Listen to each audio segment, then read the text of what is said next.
Good morning, good evening, good everything in between, and welcome to the podcast, episode one of our new season. Here we go. We are ready to get back into it. I'm your host, Jim Bobernicki, now joined as always by Mr. Gabe Lerman. How you doing, Gabe? Warming up the vocal cords, my man. We're going to have ourselves a fun live stream schedule, and I'm thrilled that you're going to be able to join us for some of those games. Mike's got the info on that. Yep, yeah, we've got games coming up again this season. It's going to be awesome. And let's kick it. Speaking of Mike, let's kick it over to you, Mr. Michael Beasley. How you doing? I'm doing well after an off season that seems like it's taken forever this year. That is true, but it has been an exciting offseason. I am super ready to get into what's happened this offseason. Gabe, what do you have for us on the leadoff stories today? My leadoff story, we have one more trade going into the new season. The Yomiuri Giants have sent Akihiro Wakabayashi to the Hokkaido Nippon Ham Fighters for Takuya Kori. Wakabayashi plays just about anywhere, so he fits the fighter's preference for positional versatility and brings a 630 OPS over 330 games in orange and black. So not a strong bat, but what you're getting with him is someone who can come off the bench and be a defensive stud anywhere at the diamond except catcher. The guy they're giving up, Cody, is a catcher and also has a little bit of positional flexibility and gives the Giants some extra support at a premium position. I think his OPS was in the 610s on the farm last year. So not expecting too much. This just seems to be a swap of bench pieces, but knowing the fighters and how much they love to give guys different positional looks, see Chusei Manami playing first as well as right field last year, I think this plays into their hand.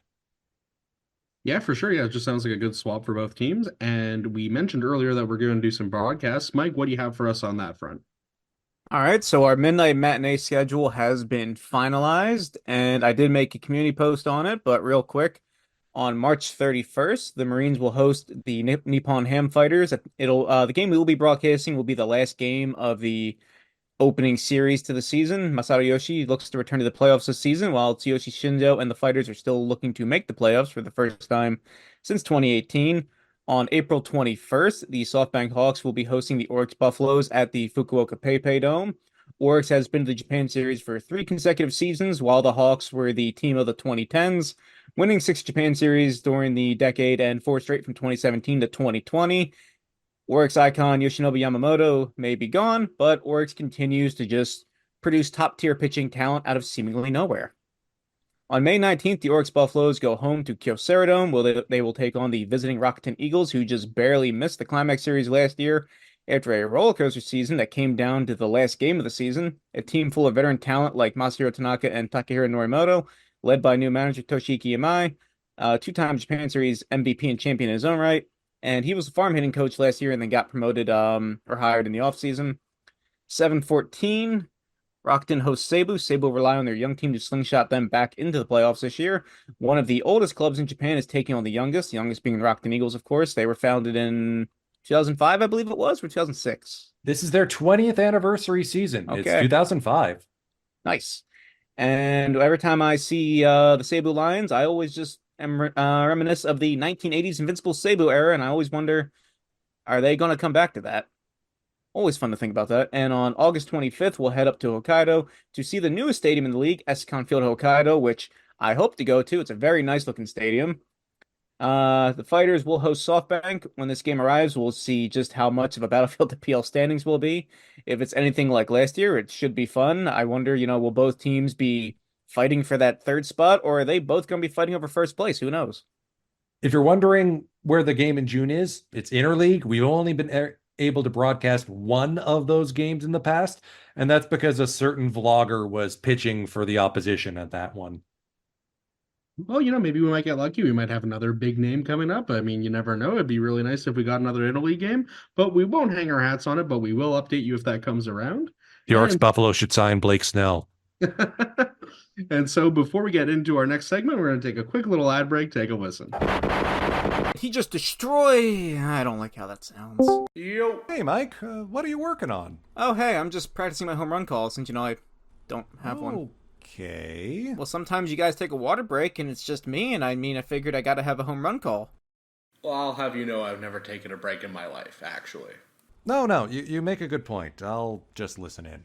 All right, how about this? That ball is no. Philadelphia has that one on lock. Can't use put it on the board. Harrelson would sue. See you later? No, they have that one too. Yeah, and that's too basic. Big fly. No. Does Joe Buck even have one? That ball has been sent to the Shadow Realm? You really want Konami on our case? Yeah, but I kind of like it though. All right, how about this? Machi, sugoi hamanentes. What about that one? Please don't debase yourself by becoming an anime sidekick. Is that a no? Guys? Where'd you go? Guys? Are you guys gonna come back? Well, I still don't have a home run goal, but Pacific League TV doesn't have any ads or blackouts when you subscribe. Stream all 6 Pacific League teams on the app or on the website. Alright, but how about destroyed? Like des, the Japanese word des, and then destroyed, like destroyed? You guys still aren't coming back? Okay. So, welcome back from the ad break, and this week we're going to try out something new because it's the beginning of the season, and I think we've got a really exciting season on the way. We've made a new segment called This Team Could Win the Pacific League If, where we just pitch a proposition for how each team could win the Pacific League. And we'll start from going from the bottom up. Gabe, how do you think the Hokkaido Nippon Ham Fighters could win the Pacific League this year? They could win the Pacific League this year if they play their cards right. I say this because the pitching is in place. Adding Sachia Yamasaki more than makes up for the loss of Naoyuki Uesawa to the Tampa Bay Rays minor league system. Add to him Takayuki Kato, Hiromi Ito, and the continued development of their young starters. Kota Yazawa, looking at you, buddy. The outfield is going to be the best defensive outfield in the PL. Go Matsumoto, Andrew Stevenson, or Ryota Isobata, and Shusei Manami, Area 66 out there. All right, good luck. And if the home run bats start to come back, Escon Field Hokkaido is supposed to be more homer friendly. It doesn't have the Great Wall of Sapporo anymore. I think there may just have been an adjustment period last year. I wouldn't be surprised to see Manami crack 30 home runs, Kiyomiya get close to 30, and maybe one of their foreign guys, Franmil Reyes, if he comes out of the gates like a house on fire, that could be a lot of fun. Mark my words, I'm calling the Fighters for third, but they have a shot at the pennant, which is more than I could have said last year. Ooh, you're getting ahead on the predictions. I was actually thinking something very similar. I think if the offense can just hold up their end of the bargain, they've got the pitching to do it. And if Kitaro Kiyomiya can really have that breakout season we know he's capable of, I think they've got a great shot to, like you said, make the playoffs. And I think there was a lot of pressure in playing in the new stadium last year. If you look at their home and away splits, they were almost as bad on the road as they were at home. If they can just turn that new field into a fortress, like I think it can be, then we could be looking at a really good team this year. Mm-hmm. And so now that brings us over to one of my teams. How can the Saitama Seibu Lions win the Pacific League this year? And again, kind of similarly, I think if the offense just kind of holds up their end of the bargain, if they find a closer, that's actually the real key. There were a lot of blown saves last year that were really problematic for the team. And if the young bats can continue to develop and we get a closer that can hold out for that stellar starting rotation, the Lions can make some noise. Maybe winning the league might be a big ask, but crazier things have happened in baseball history. So we could see it happen with the Lions this year. The thing that gets me about the Lions is they have an amazing starting rotation. Kona Takahashi, Kaima Taira, Chihiro Sumida, Tatsuya Imai, and they have good up the middle defense. Hello, Genda. Hello, Tonosaki. It's the outfield that I'm like, not sure I really like it. Hopefully Gakuto Wakabayashi can recover from his injuries. But Kaneko, Kishi, Shohei Suzuki, none of them are making my eyes bug out of my head. Maybe Franchi Cordero can contribute there. Jesus Aguilar over at first. The runs got to come from somewhere. You can't win every game 1-0. Yeah, exactly. And so that brings us over to a team that I think won a fair few 1-0 games last year, the Tohoku Rakuten Golden Eagles. Mike, how do you think they could win the Pacific League this year? For Rakuten, I think it's going to be another tough season, but for them to win it, I think they have to just repeat what they did at the end of last season after they changed out their hitting coach, and it seemed like they were just winning nonstop after that point. They were all their players, they were batting like the low twos at the start of the season. By the end of it, they're all approaching like the 270, 280 mark. And then I think a healthy Masahiro Tanaka is going to be, of course, a big piece into that. He got surgery in the offseason. And I just saw that his velocity has come back up to 90 miles per hour while he's still recovering. So just to keep it simple, I think they just have to play the baseball they played at the end of last season, where they were really good in the clutch and they pitched really well at the end. Yeah, that was the thing. Like, I think as long as they could hold on to that magic, that momentum they built up last season, they could be a really good team this year. And I've been seeing some highlights from spring training of this young pitcher, Kotaro Samia, I think. Number 135. This dude's throwing like 96, 97 in spring training. If he can develop and become a pitcher that is a regular part of their rotation, that could be a real asset to the team going forward. Now, keep in mind, because he's got a triple digit, he's on the developmental squad, which means he would need to be registered to the 70-man roster to pitch in the big leagues. But still, yeah, Kotaro Seimiya could be something interesting because the top end of the pitching staff has the talent. Hayakawa, Tanaka, like you mentioned, Cody Ponce, who they got from the Fighters. I'm just not sure about the rest of the bullpen. When you got Takahiro Norimoto filling in for Yuki Matsui, I'm going, interesting. I think they can make some waves. I think they could make a chase for the pennant if they can figure out the jumble that is their batting lineup. Aside from Hideto Asamura, I don't see any real scary bats who can replicate success. I mean, Shimauchi was a surprise last season, but he's coming into like his mid-30s now. Is he going to be able to do that again another year? Is Yuya Ogo going to be able to take the next step up? Where's Eigoro Mogi? He's my guy. Where is he? I know Ginji retired, so Mogi's now my dude. And get more production out of your foreign guys, because Michael Franco, I forgot he even stayed with the club. Got to do something more with the foreign bats. Yeah, man. Yeah, I remember he had a pretty good beginning to the season last year, but then yeah, really fell off. But yeah, I mean, we'll see what happens with them. Now, speaking of another team that's trying to replicate success, that brings us over to how can the Fukuoka SoftBank Hawks win the league? And for me, everything just has to go according to plan. All the offseason moves just have to be right. We need Carter Stewart Jr. to develop. If Yamakawa can return to form, and if Levan Moinello can, I don't know if he's going to be in the bullpen or starting this year, but whatever he does, he needs to stay healthy and keep it up.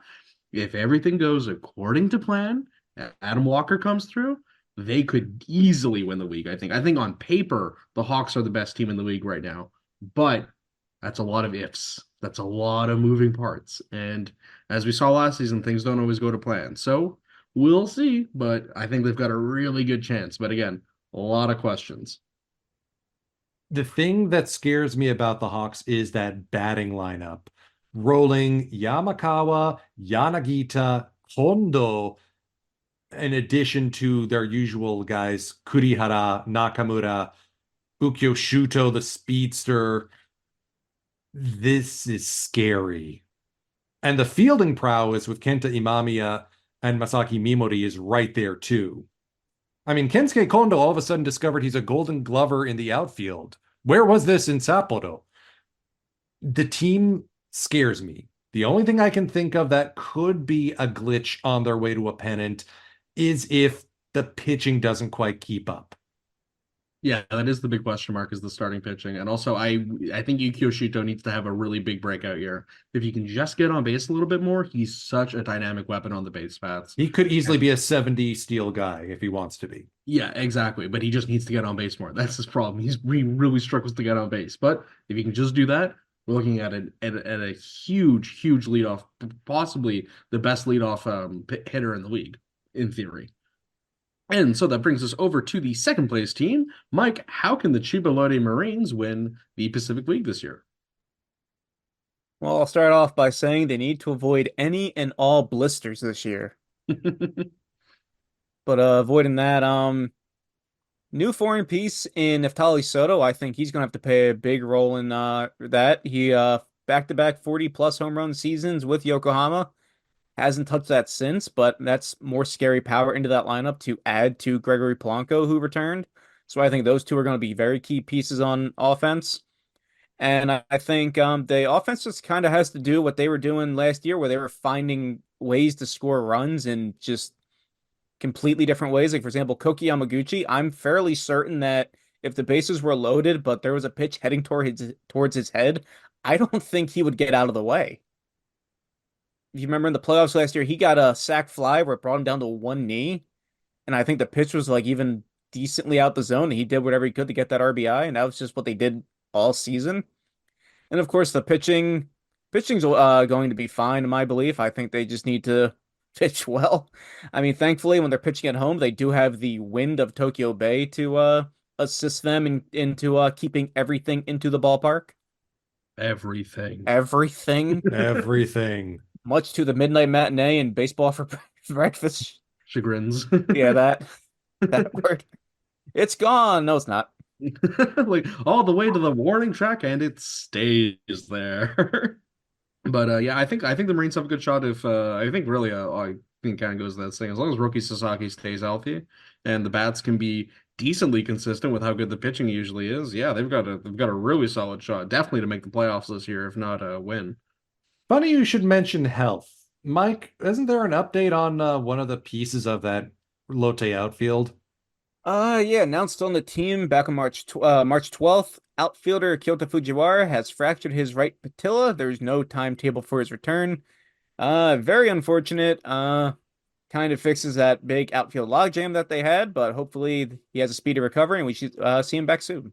Yeah, I think you got to roll Yamaguchi, Oka, and Ogino in the outfield with Fujiwara injured. Stinks. But that may lead to more clutch Hiromi That's true. Oka. Could be more cardiac Oka moments. That's true. Good. He loves the big moment. Down by one, man on third, 2 outs. He's the guy for that. Mm-hmm. Also, you got Koki Yamaguchi. I mean, not in the outfield, but I swear to God, he only gets hits when he needs to. Other than that, he's not getting. Yeah, like I said, there could be a ball heading towards his face. As long as the bases are loaded, he's not ducking. Yeah. And so to borrow a phrase from Vladimir Guerrero, from his nose to his toes, that's how Kolke goes. And so that brings us over to our last team, the winners of last year's Pacific League. So I imagine this will probably be the pretty simple answer. Gabe, how can the Oryx Buffaloes win the league this year? By finding Yoshinobu Yamamoto's replacement. It's got to come from somewhere in the organization. Is it Shunpeita Yamashita coming back and healthy from his season-ending injury from last year? Is it Kohei Azuma, who won his first 7 starts in a row, coming out like a house on fire? Is it Ren Mukunoki coming back from being a developmental player and contributing? Because let's not forget, he got steamed out of a no-hitter a couple seasons ago. Or is it maybe one of the young foreigners in Luis Castillo? No, not the one from the Mariners, the other one. Or Anderson Espinoza stepping up and contributing in a big way. The pitching staff has always been the strength for the Buffaloes. And it's interesting to see them try and tilt that the other way, signing Tomoya Mori last season and seeing Yuma Tongu come out of nowhere to almost, I think he did win the batting title. Gosh, it's been such a long offseason. Yeah. And now adding Ryoma Nishikawa from the Carp to fill the Masataka Yoshida-sized hole in the outfield. This team has some pop in the bat now. The only hope is, can we hit more home runs than we give up with Yoshinobu Yamamoto now starting stateside? I think it's doable. I'm not willing to bet money on it. These guys are going to give me cardiac issues, I know. I don't know. I feel like I've got more faith in them than you do. For me, I think they just got to do the same thing. I know replacing Yoshinobu Yamamoto is a lot easier said than done, but if there's one thing the Buffaloes have shown that they can do, it's just produce pitching talent. And Shunpei Yamashita looks great, and in spring training, they've looked really good. I think the Buffaloes have. Well, I said the Hawks are the best team on paper. I think the Buffaloes are the favorite going in. They were so consistent last year, and I think they're going to be hungry to get back into the finals after what happened at the end of last season. If you took the Buffaloes pitching staff and the Hawks lineup, I'm positive you have a team that could run with the NL West. Yeah, you have a team that could have a perfect season. Like the team would be crazy. No team in NPB's won 100 games out of 143 game season. That could. Yeah, for sure. Yeah, I think so. And so that brings us to the end of our newest segment. I hope you guys enjoyed it. We're going to take a quick little ad break before we wrap up. Take a listen.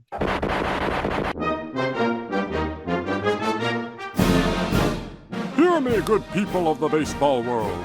The major leagues have forsaken good taste and linen quality with their most recent uniforms, especially the pants. We can't show children this sport with everyone exposing their undergarments. Spare yourself and your virgin eyes by switching to Pacific League TV. No blackouts, no advertisements, no tissue paper trousers. Just $10 per month for all the good, clean baseball you could ask for. Visit PacificLeague.com today to sign up. Pacific League TV, the last bastion of decency in baseball.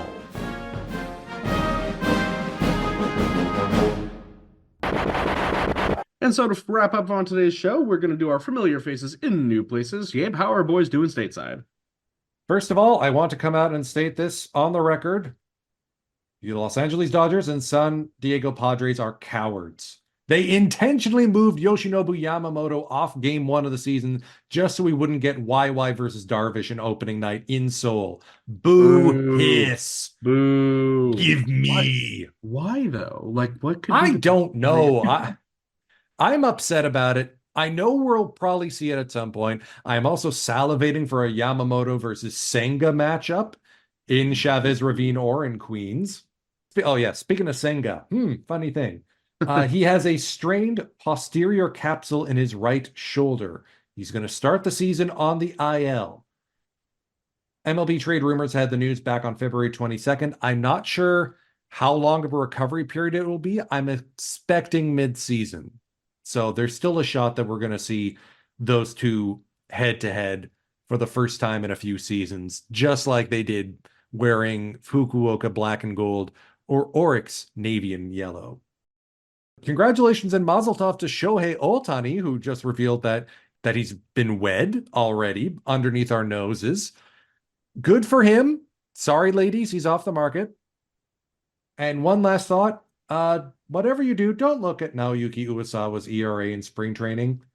Just don't. Don't bother yourself. Now, why did you look? Yeah, it's 20.65. I was gonna say self-care is an important thing, but if you didn't do it, we warned you. Yeah. And so that brings us over to our question of the day. What is your wildest hot take of the MPB offseason? I think we'll also take our turns answering it. Michael, what is your craziest take of what's going to happen this season? I think the standings are going to be a mirror image of what we saw last year.